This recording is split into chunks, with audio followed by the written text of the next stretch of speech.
I thank God for Vernon's faithfulness.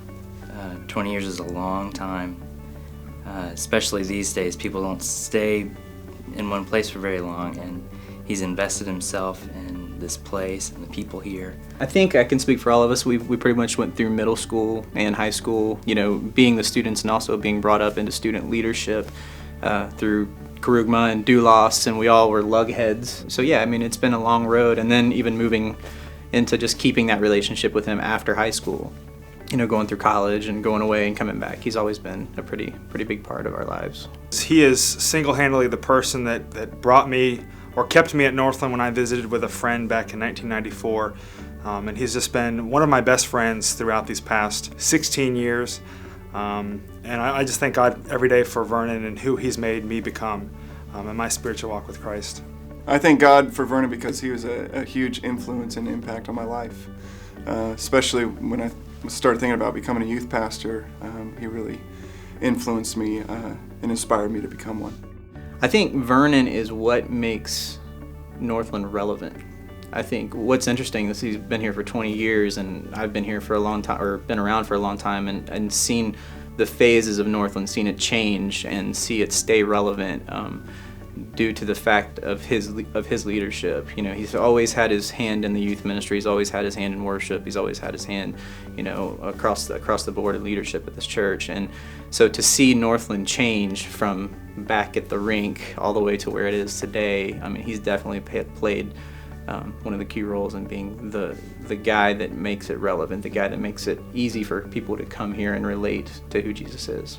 I've been on staff for Northland for 13 years.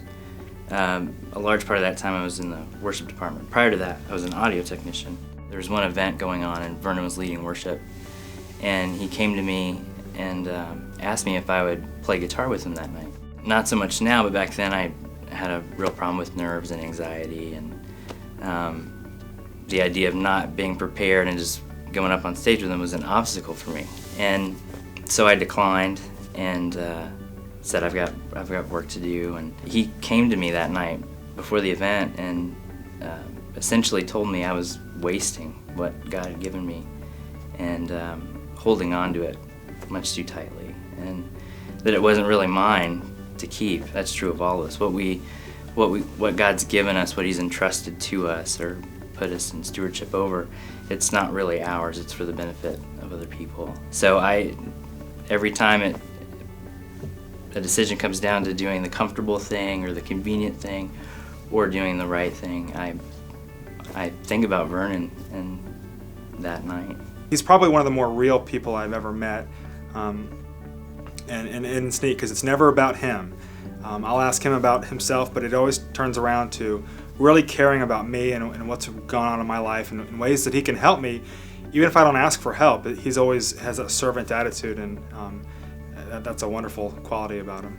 He really is, for us, the father of that whole idea, what it means to serve others. He has definitely been one of the key players in how I have gotten from that misleading, confusing point of being a teenager to being a young man, and now to look back on my life and see how much development has happened and where I'm at now with a family and friends and loving Jesus. That wouldn't be as easily done without him.